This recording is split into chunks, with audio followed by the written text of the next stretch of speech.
अस्सलामुअलैकुम। आप देख रहे हैं प्रोग्राम मेरी दुनिया। हसन निसार के साथ मैं हूं आयशा खालिद। आपकी जानिब से आने वाली ईमेल्स को शुरू करते हैं। पहली ईमेल आज की जो प्रोग्राम में हम शामिल कर रहे हैं, सर हाफजाबाद से एम इरफान पूछते हैं कि नून लीग ने काफ लीग को भी अपने साथ मिलाने का फैसला कर लिया है, आपका इस बारे में क्या तबसरा है? पहली बात तो ये है कि मैं नहीं जानता ये कितनी भरोसे लायक ख़बर है, लेकिन अगर ऐसा है तो काफ लीग को सोचना होगा कि अगर उन्होंने बग़ैर कतबे, बग़ैर कफन के और बग़ैर कब्र के दफन होना है तो नून लीग की इस दावत पे गौर करें, चूँकि नून लीग वाले इस वक्त बहुत ज़्यादा डेस्परेट उनका हाल है और हर कीमत पे इक़्तिदार के लिए वो किसी भी हद तक जा सकते हैं। बाद में क्या होगा ये सोचने वाली बात है। हसन साहब, एक बहुत ही डिटेल्ड ईमेल आई है सगीर अहमद की इस्लामाबाद से, और इसमें उन्होंने काफ़ी जो चीज़ों का जिक्र किया है। उनका कहना है कि अयूब खान के दौर से लेकर बेनज़ीर भुट्टो के दूसरे दौर तक 9000 प्लॉट तकसीम किए गए, जिनकी कुल मालियत 100 अरब रुपए बनती है। इसमें उन्होंने बताया कि सियासतदान और मुंतखब अराकीन, NGOs, जज हजरात और दीगर लोगों में प्लॉट तकसीम किए गए। देखो बात सुनो, इस मुल्क की कहानी है सरेंडर, प्लंडर और ब्लंडर। 3 लफ्ज़ों में अगर को पूछे ना कि इस मुल्क की तारीख बयान की जाए तो मैं ये 3 लफ्ज़ बोलूँगा। ठीक, लूट मार के लातादाद तरीके इस मुल्क की अशराफिया ने, इस मुल्क की एलीट ने ईजाद किए। ठीक, उनमें से ये जो अरबों रुपए के प्लॉटों की लूट मार है, ये उसका एक बहुत बड़े कुल का एक छोटा सा जुज़्व है। दूसरी बात, लोग बात करते हैं कि कभी एक कौम थी जिसे मुल्क की ज़रूरत थी, अब एक मुल्क है जिसे एक कौम की ज़रूरत है। तो देखो, हम कौम इसलिए नहीं बन सके कि जहाँ वसाइल की गैर मुनसिफाना तकसीम होगी वहाँ कौम तश्कील नहीं पा सकती। फितरी बात है। यहाँ तो गैर मुनसिफाना से मामला बहुत आगे चला गया। ये बेरहमाना लूट मार इस मुल्क में जो खलीज बढ़ती जा रही है, गरीब गरीब तर, अमीर अमीर तर जो होता चला जा रहा है, ये सिलसिला अगर नहीं रुकता, बल्कि ये सिलसिले अगर नहीं रुकते तो ये बहुत फेटल होगा जी। और ये जो है ये बिल्कुल बर्बादी है। और कमाल देखो, Benazir Bhutto elected prime minister थी, उन्होंने भी काम वही किया जो एक गासिब, एक यूज़रपर, एक जर्नैल अयूब खान करता रहा। और इसके दरमियान और उसके बाद भी ये पिछले दिनों ये सब कुछ छपा है अखबारों में, शौकत अजीज़ भी इस लूट मार में इन्वॉल्व रहे हैं। सो ये हलवाई की दुकान है, ये पाकिस्तान हलवाई की दुकान है जिसपे नाना जी की, दादाजी की ये बहती गंगा है जिसमें हर आदमी नंगा होकर स्नान में मसरूफ़ है। ये सिलसिला अगर बंद नहीं होता तो फिर खाकम बदहन इसका अंजाम जो है वो ढका छुपा नहीं है। तो जो सुनते हो ना कि क्या हमारे इस्लाफ का कौल कि जुल्म पे, कुफ्र पे कायम मुआशरा जिंदा रह सकता है, जुल्म पे नहीं। तो ये जुल्म की बदतरीन शक्ल है कि चंद लोग जो हैं उनके पास मुल्क की वसाइल उनके डिस्पोजल पे हों, बाकी दुनिया भूखी मर रही हो। यही कुछ हो रहा है। हसन साहब, अगली ईमेल शामिल करते हैं। अजहर शाह लाहौर से पूछते हैं कि सूबा पंजाब में नई तब्दीली आई है, गवर्नर जो है वो नए हुए हैं, कैसे देखते हैं आप इस तब्दीली को? देखें, ये पाकिस्तान की तस्वीर पंजाब में मुकम्मल हो गई है। जो बहुत बड़ा सनतकार है, बहुत बड़ा सरमायादार है, ठीक, वो इस मुल्क, इस सूबे का चीफ मिनिस्टर है और एक बहुत बड़ा जागीरदार गवर्नर। यही असल चेहरा है पाकिस्तान का। ये वो लोग हैं जिनकी वजह से लोग इन हालात का शिकार हैं। सो ये अंदाजा लगाओ है। मुझे हंसी आती बाज़ औक़ात, अब तो गुस्सा नहीं आता, अब रोना नहीं आता, इन बातों पे हंसी आती है कि इस मुल्क में गरीब किसान की, हारी की नुमाइंदगी कौन कर रहा है? जागीरदार। भूख मरते हुए मजदूर की नुमाइंदगी कौन कर रहा है? सरमायादार। और ऊपर से हबीब जालिब की गज़लें भी गा रहा है, उसकी नज़में भी गा रहा है। बिल्कुल। सो ये मज़े का खेज मौकरी है, ये तमाशा है।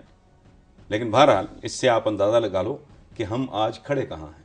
सबसे बड़ा जागीरदार, सबसे बड़ा सनतकार और सरमायादार एक गवर्नर है, एक चीफ मिनिस्टर है। अवाम को अपने मुस्तकबिल की तलाश है। सुभान अल्लाह। हसन साहब, कुछ और भी ईमेल्स को प्रोग्राम का हिस्सा बनाएंगे, फिलहाल वक्त हुआ है एक ब्रेक का। Welcome back after the break. और अब शामिल करते हैं एक ईमेल हसन साहब। अहमद असलम है कराची से, कहते हैं कि खुफिया एजेंसीज के इख्तियारात बढ़ा दिए गए हैं, आपकी नज़र में क्या ये दुरुस्त है? नहीं, बहुत अच्छा फैसला। देखो बात सुनो, खुफिया एजेंसीज के इख्तियारात हमेशा से लामहदूद थे। आपने उनको रेगुलराइज कर दिया है, उसको कानूनी कर दिया है, तो बहुत अच्छा किया है। वरना बंधे हुए हाथों के साथ खुफिया एजेंसीज, और ख़ास तौर पे जिस तरह की सूरत हाल का आज के पाकिस्तान को गुज़श्ता कई सालों से सामना है, मेरा इशारा दहशतगर्दी की तरफ है, ठीक, उसमें तो लामहदूद इख्तियारात होने चाहिए, और वो एक्सरसाइज कर भी रहे थे। और ये सिर्फ पाकिस्तान की खुफिया एजेंसीज नहीं, ये पूरी दुनिया की खुफिया एजेंसीज का ये बहुत बड़ा क्राइसिस होता है। उन्हें कानून की हिफाजत के लिए बाज़ औक़ात कानून के कान मरोड़ने पड़ते हैं। उन्हें मुल्क के तहफ़्फ़ुज़ को यकीनी बनाने के लिए बाज़ औक़ात अपने इख्तियारात से तजावुज़ करना पड़ता है। ये जो अमेरिकन लेके गए ये ग्वांतानामो, ठीक, वो क्यों लेके गए? ये मजबूरी है। अच्छा हुआ, बहुत अच्छा हुआ कि इनको रेगुलराइज कर दिया गया है और उनको पूरी तरह फ्री हैंड मिलना चाहिए। और ये लापता अफराद एक बहुत बड़ा क्वेश्चन मार्क है। आप और मैं लापता क्यों नहीं हो गए? ठीक है ना, ये कहते हैं कि जहां धुआं उठता है वहां आग होती है। पहाड़, राई का पहाड़, लेकिन राई तो होती है जिसका पहाड़ बनता है ना। सो इसलिए एजेंसीज को जितना भी आप ताकतवर करें, खास तौर पे इन हालात में, उतना ही बेहतर है। कम से कम मुझे कम से कम इस पर कोई इतराज नहीं। हसन साहब, अगली ईमेल रावलपिंडी से है, तलाल रहीम की। उनका कहना है कि सुप्रीम कोर्ट के मुताबिक उन्होंने सुप्रीम कोर्ट का जिक्र किया, कहा है कि अवाम की जेबें जो हैं वो काट रहे हैं ये तमाम तर हुक्मरान जो हैं। क्या अवाम का कसूर क्या है? हाँ, कि हर कोई, सुप्रीम कोर्ट ने कहा है कि हर कोई अवाम की जेबें काटने पर तुलो। मैंने इस पर लिखा भी है कि ये थोड़ा सा आउटडेटेड हो गया मामला। पहले जेबें काटते थे, अब पूरे कपड़े उतार लेते हैं। बल्कि अब ये मुल्क तीसरे मरहले में चला गया है कि कपड़ों के साथ अब वो खाल भी अवाम की उतार रहे हैं। अच्छा, हाँ, जेबें काटने की हद तक तो टॉलरेबल था, अब मामला बहुत आगे चला गया। अगली ईमेल यूके से हसन मिर्जा की। उनका कहना है कि क्रिसमस की आमद है, तमाम सुपर स्टोर्स पर सेल लगी हुई है और 70% तक सेल है। मुझे रमजान याद आ गया कि हमारे मुल्क में तो 2-3 गुना महंगाई हो जाती है। रमज़ान क्यों याद आया आपको? ईदें भी याद आनी चाहिए। हर त्यौहार हमारा वो हमारे ताजर की, हमारे कारोबारी की लॉटरी की तरह आता है। ज़ख़ीरा अंदोज़ी से ले के नाजायज़ मुनाफाखोरी, ब्लैक मार्केटिंग तक ये लोग करते हैं। और कमाल की बात यह है, इसके बावजूद हम समझते हैं कि हम बेहतर हैं। ये बुखार नहीं उतरता अपने करतूत देखने के बावजूद, दुनिया के साथ उनका मवाजना करने के बावजूद हमारा ये बुखार नहीं उतरता जिस दिन तक हमें ये समझ नहीं आएगी। देखो, मैं अगर अपने एक मर्ज से आगाह ही नहीं हूं, मैं इतराफ़ ही नहीं कर रहा, मैं मानने को तैयार नहीं कि मुझे फलां मर्ज है, तो उसके ट्रीटमेंट की नौबत ही नहीं आएगी। यही हमारा हाल है। हसन साहब, एम अरशद क्यानी है नॉर्वे से। उनका कहना है कि आप पीटीआई की गलतियां कभी नहीं बताते, बाकी जमातों पर तो तनकीद करते हैं।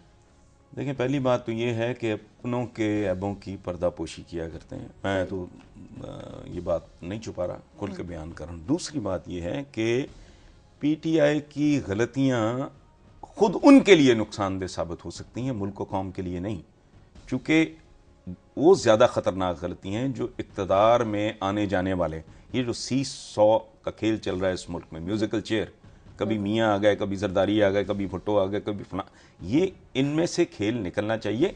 पीटीआई ने तो अगर मसलन पीटीआई ने हमाकत की है, अगर इनको बड़ा शौक है उनकी गलतियाँ सुनने का, तो मैं उधर मुल्क जनरल इलेक्शन की तरफ जा रहा है, ये पार्टी में अपने इलेक्शन का तमाशा लगा के खड़े हो गए। ये इस तरह की अमेच्योर हरकतें ये कर रहे हैं, इसमें कोई शक नहीं, लेकिन उसका नुकसान इस मुल्क और इस मुल्क के अवाम को नहीं पहुंच रहा, इसलिए वो काबिल जिक्र नहीं है।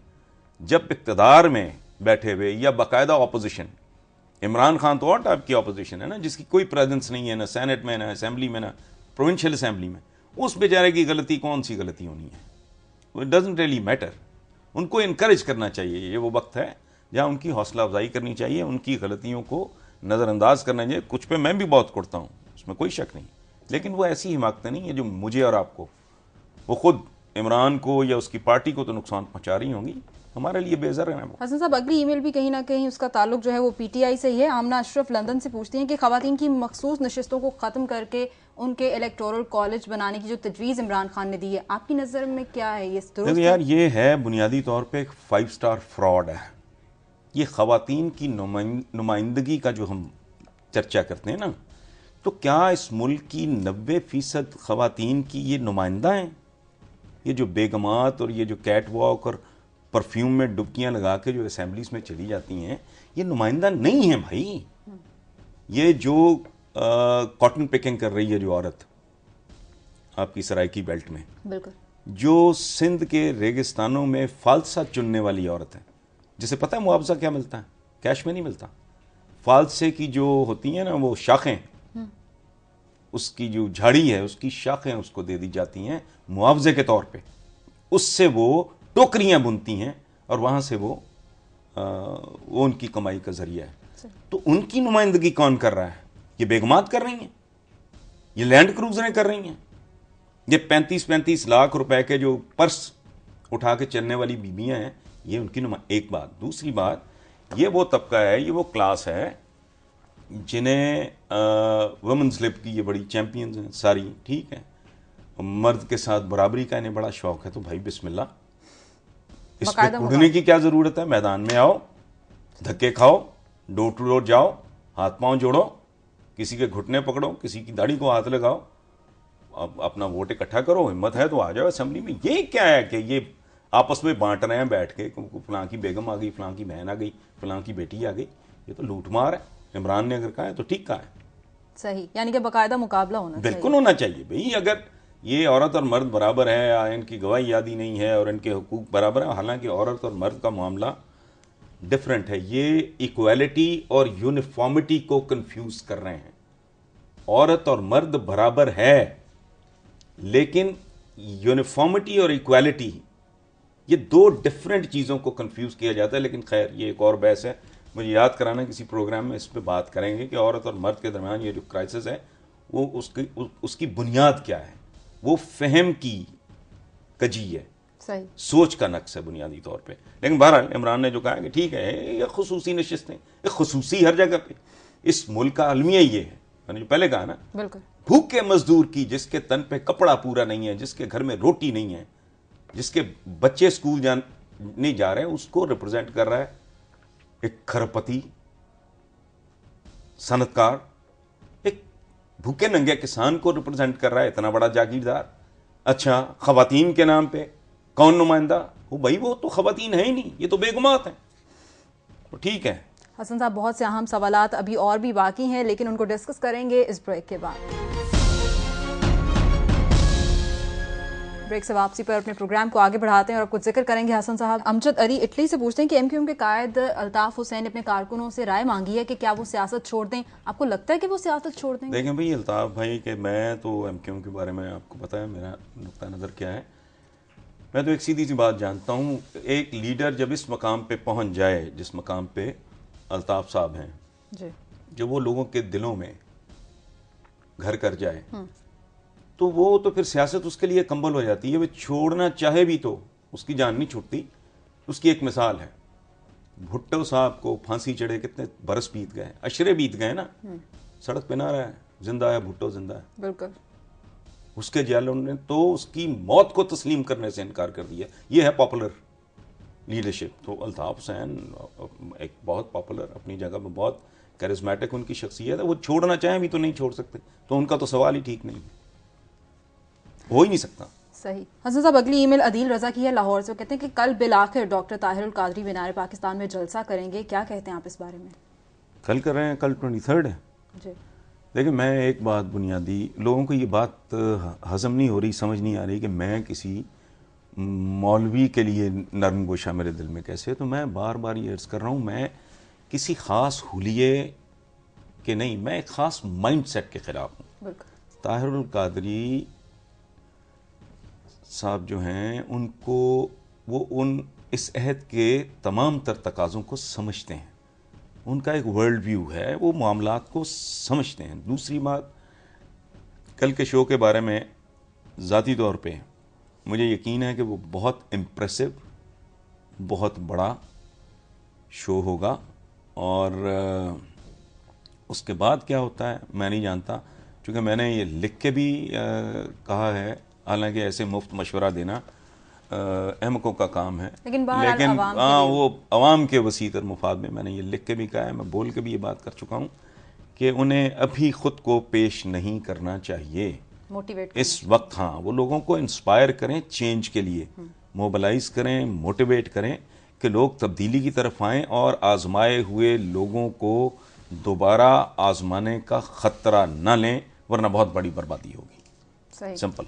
हसन साहब, हमारे एक व्यूअर हैं जाहिद खान, उन्होंने हफ्त रोज़ा टाइम की खबर का जिक्र किया है जिसमें रिसर्च सामने आई है कि बच्चे के अर्ली एजेस में ही, लाइक 5 से 6 माह की उम्र में, नए जेनेटिक टेस्ट के जरिए जानना आसान हो जाएगा कि फ्यूचर में इसे किस मसाइल का सामना हो सकता है। अच्छा, ये देखें कितनी तकलीफ है, कितनी अजियतनाक बात है। वेस्ट को हम अपना हरीफ समझते हैं अपने तौर पे, हालांकि न 3 में न 13 में, लेकिन वो किधर जा रहे हैं, वो किस बुलंदी की तरफ, और हम किन पस्तियों में। हम अपनी मलालाओं को गोलियां मार रहे हैं, हम अपने बच्चों को पोलियो ड्रॉप से महरूम कर रहे हैं, और ये खिदमत करने वाली बच्चियों को का कत्लेआम कर रहे हैं, जो बच्चों को पोलियो ड्रॉप्स। तो just look at the difference, उनकी डायरेक्शन, उनकी समत क्या है, हमारी समत क्या है, वो किन मंजरों की तरफ हैं, हम किन बर्बादियों की तरफ। ये दुख का है, मैंने भी देखा है ये टाइटल, ये दुख की बात है। इस पे एहसास ज़िया बढ़ता है आदमी के अंदर, एक एम्बैरसमेंट, एक दुख, एक तकलीफ, शर्मिंदगी और नदामत।